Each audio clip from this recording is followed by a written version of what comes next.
Everyone, welcome to the channel IAS origin. I am Shruti Jha और आज हम एक बहुत ही इंपॉर्टेंट, कहीं ना कहीं डिप्लोमेटिकली इंडिया के रिलेशंस के हिसाब से काफी important topic which is currently in news पढ़ने वाले हैं, जो कि है Indo ASEAN relations. So without any further due शुरू करते हैं। ठीक है, 21st इंडो आशियन समिट, ये जो समिट है वो अभी फर्दर शेड्यूल्ड है 10 to 11 अक्टूबर को, और ये लाओस के शहर में होने वाली है। ठीक है, लाओस की जो कैपिटल है वियंटाइन, वहां पर ये जो है वो शेड्यूल्ड है ये मीटिंग, और हमारे पीएम मोदी जो है वो हेड कर चुके हैं इस मीटिंग के लिए। और इस मीटिंग में एक तरीके से हम देखेंगे कि आखिर आसियान और इंडियन के रिलेशंस किस तरीके से इंपॉर्टेंट हैं, आखिर ये समिट इंपॉर्टेंट क्यों है। ठीक है, तो चलिए आगे देखते हैं। ठीक है, okay, so PM Modi said to attend 21st ASEAN India Summit in Laos to bolster India's Act East policy from October 10-11 and the 19th East Asia Summit। Okay, तो देखिए कहीं ना कहीं जो है वो पीएम मोदी जो हैं वो यहाँ पे हमारे हेड कर चुके हैं, और एक्ट ईस्ट पॉलिसी की तरफ ये जो है वो एक तरीके का रुख है। पहले जो एक्ट ईस्ट पॉलिसी थी वो लुक ईस्ट पॉलिसी थी, बट उसको कन्वर्ट कर दिया गया है एक्ट ईस्ट पॉलिसी में। लुक ईस्ट पॉलिसी में अंतर ये था कि हम जो है वो देख रहे थे, ठीक है, हम कहीं ना कहीं अवेयर थे कि हमारे जो ईस्ट एशिया में जो भी कंट्रीज हैं उनके लिए हम अवेयर थे, ठीक है, कि वो कंट्रीज एग्जिस्ट करते हैं, जो भी रिलेशंस थे वो ठीक थे। बट एक्ट ईस्ट पॉलिसी जो है वो ये बताती है कि एक्ट ईस्ट पॉलिसी मतलब आपको अब क्या एक्शंस लेने हैं, क्या आपकी स्ट्रैटेजी होनी चाहिए डिप्लोमेटिकली, कि उन जो ईस्ट एशिया में जो रिलेशंस हैं, जो भी कंट्रीज हैं, उनके साथ हमारे रिलेशंस काफी अच्छे हों। राइट, ओके, सो फर्दर इसके हम देखते हैं। Act east policy announced in November 2014 is the upgrade of the look east policy, ये मैंने आपको बताया। Okay, it is a diplomatic initiative to promote economic, strategic and cultural relations with the vast Asia Pacific region at different levels. ठीक है, okay, further देखते हैं आगे। ठीक है, economic powerhouse, gateway to South East Asian markets. ठीक है, अब देखिए अगर हम कहीं ना कहीं इंडो आशियन रिलेशंस की बात कर रहे हैं, अगर हम ये मीटिंग की बात कर रहे हैं, कहीं ना कहीं हमारे जो रिलेशंस हैं आशियन कंट्रीज के साथ वो काफी पुराने हो चुके हैं। ठीक है, तो उसके पीछे क्या आप बोल सकते हो रीजंस हैं, किस वजह से जो है हम ऐसा सोच रहे हैं कि इस तरीके से जो रिलेशंस है वो हमारे होने चाहिए। तो पहला जो रीजन है वो तो है इकोनॉमिक पावर हाउस। ठीक है, आप देखोगे कि जो ईस्ट एशिया में जो कंट्रीज हैं, म्यांमार हो गया, लाओस हो गया, थाईलैंड हो गया, तो ये जितनी भी कंट्रीज हैं वो मार्केट है कितने लोगों का, 650 million people with a combined GDP of USD 3.2 trillion. मतलब इतने लोगों का मार्केट का एक्सेस जो है वो इंडियन मार्केट को मिलेगा। इंडियन इकोनॉमी जो है वो काफी प्रॉफिट्स अर्न कर सकती है अगर इन मार्केट्स का आपको एक्सेस मिल जाए। ठीक है, इसलिए हम इसको बोल रहे हैं कि this is a economic powerhouse. Okay, the ASEAN India free trade area has boosted bilateral trade to USD 110.39 billion in 2021-22। तो हमारा आप देख रहे हो कि जहां तक की बात है इंडो आसियन रिलेशंस की, तो कहीं ना कहीं जो हमारा ट्रेड है, जो हमारा बायलैटरल ट्रेड है उन कंट्रीज के साथ, वो भी कहीं ना कहीं इंक्रीज हुआ है। ठीक है, later on in the gradual years further definitely बहुत आगे भी जाने वाला है वो, बट अभी भी काफी अच्छे सिग्निफिकेंट नंबर पे हम खड़े हुए हैं। ठीक है, okay, ASEAN is one of the major trade partners of India with a share of 11% in India's global trade। मतलब इंडिया का जो ग्लोबल ट्रेड है उसका 11% we are sharing with ASEAN countries. तो आप देख सकते हो कि काफी सिग्निफिकेंट नंबर है, इसलिए जो है वो आशियन कंट्रीज की तरफ जो है वो इंडिया जो है वो डिप्लोमेटिकली काफी रिलाय करता है, क्योंकि उनके तरफ से हमारे लिए काफी प्रॉफिट्स जो हैं वो हम अर्न कर सकते हैं। ठीक है, ओके, नेक्स्ट आगे देखते हैं। ठीक है, next point is connectivity catalyst. तो आप देख रहे हो कि चाइना, पाकिस्तान, ये हमारे ऐसे नेबर्स हैं जो मतलब हम इन पे रिलाई नहीं कर सकते हैं। ठीक है, ये हमारे ऐसे नेबर्स हैं जो कॉन्स्टेंटली थ्रेट बने हुए हैं इंडिया की तरफ, ऑब्वियसली बॉर्डर्स के थ्रू भी, इकोनॉमिकली के थ्रू भी। ठीक है, और चाइना तो फिर हर कभी क्लेम करता रहता है कि अरुणाचल प्रदेश हमारा है। ठीक है, तो इस तरीके से काफी जो है वो थ्रेट हमारे इंडिया पे मंडरा रहा है। तो ऐसे थ्रेट से बचने के लिए हमें कहीं ना कहीं ऐसी कंट्रीज जो कि हमारे आसपास हैं, हमारी ऑल्दो नेबरिंग कंट्रीज तो नहीं है, बट कहीं ना कहीं अगर हमारे आसपास है, हमारी बॉर्डर से अलाइन हो रही हैं, तो वो कंट्रीज जो हैं हम उनको किस तरीके से यूज कर पा रहे हैं, ठीक है, कैसे यूज कर पाएंगे? तो कनेक्टिविटी जब इंक्रीज होगी, जब आप हाईवेज डेवलप करोगे, अगर मरीन बॉडी से कोई बॉडी आपकी अफिलिएटेड है, आपसे जुड़ी हुई है, तो आप वहां पे जो है वो डेवलप करिए, ब्रिजेस डेवलप करिए, आप ऐसे कनाल्स बनाइए, ठीक है।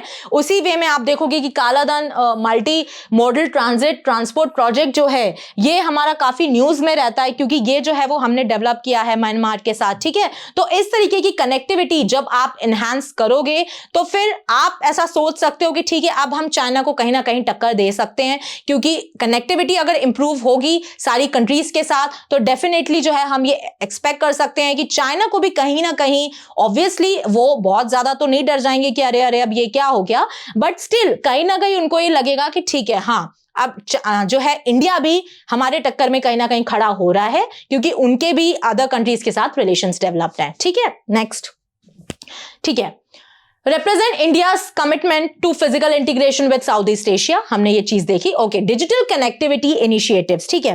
तो ये जो कंट्रीज हैं, जो भी हम Asian countries, south East Asian countries की बात कर रहे हैं, इनसे हम 5G कनेक्टिविटी भी चाह रहे हैं, 5 जनरेशन कनेक्टिविटी हम देख रहे हैं कि ठीक है, ओके, हमारी जो कनेक्टिविटी है वो इंक्रीज होनी चाहिए। किस तरीके से हम इनसे ऐसी टेक्नोलॉजीज ले सकते हैं और किस वे में हम इन्वायरमेंटली भी ऐसे रिसोर्सेज जो है वो इनको देते हैं, ठीक है। इसलिए जो एनर्जी एफिशिएंट भी होना चाहिए, और अगर आप डिजिटल कनेक्टिविटी भी देखो तो उस वे में भी हमें इनसे जो है वो प्रॉफिट होगा। ओके, मैरीटाइम सिक्योरिटी कोलैबोरेशन, ठीक है। तो कहीं ना कहीं जो आसियान है वो कहीं ना कहीं हमारे लिए मैरीटाइम सिक्योरिटी को भी एक तरीके से आप बोल सकते हो बढ़ावा देता है, क्योंकि आपको पता है जो इंडियन ओशन रीजन है उस पे चाइना ने अपना कब्जा बना के रखा है, ठीक है। चाइना टोटली ऐसा बोलता है कि भाई ठीक है, ये इंडियन ओशन, वो ऐसे क्लेम करते हैं कि इंडियन ओशन पूरा हमारा है, इंडो पैसिफिक जो है पूरा हमारा है, आप इंडिया इसमें से नाम जो है वो रिमूव करिए, क्योंकि इंडिया का नाम है, इसका मतलब ये नहीं है कि वो इंडिया का है, या फिर इस टाइप से वो जो है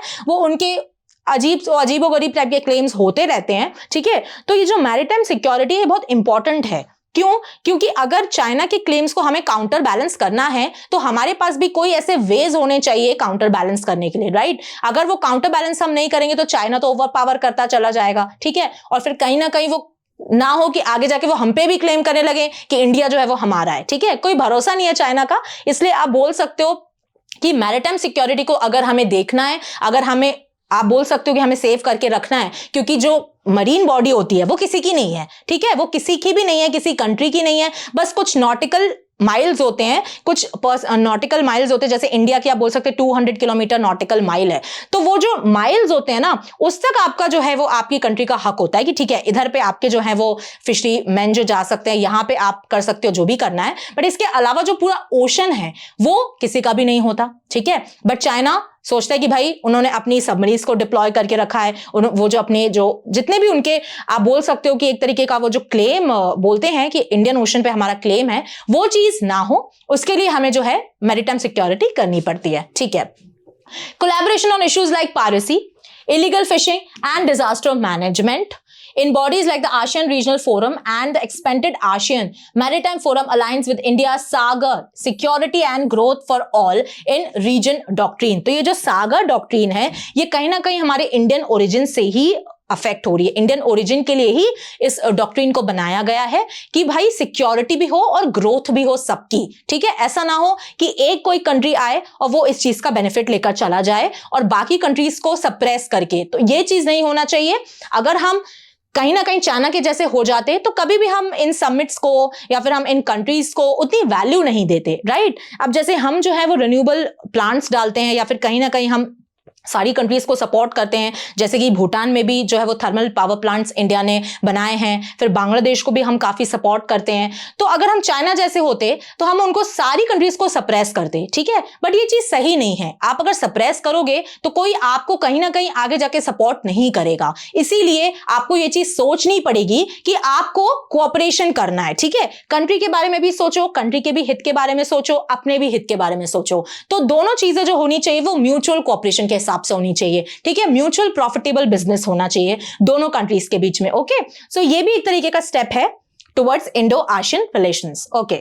next, energy security and sustainability, तो मैंने आपको बताया कि कहीं ना कहीं एनर्जी जो है, हम हर जगह अगर बात करेंगे तो हम एनर्जी सेव करने की बात करेंगे कि जो भी एनर्जी है हमारे अराउंड उसको हम किस तरीके से सेव कर सकते हैं, किस तरीके से हम सस्टेनेबल हैं, ठीक है। तो उस चीज को हमको देखने के लिए हमें ये देखना पड़ेगा कि हमें कंट्रीज के साथ कोलैब करना पड़ेगा, ठीक है। जो कंट्रीज इस केस में अच्छी हैं, एक्सपर्टीज है उनके हाथ में, उनके साथ हमको कोलैब करना होगा, ठीक है। ऐसा नहीं है कि हम प्रॉफिट लेंगे, हमको दूसरों को भी प्रॉफिट देना होगा, ओके। तो इंडिया जो है वो आसियान कंट्रीज को भी प्रॉफिट देगा, ठीक है।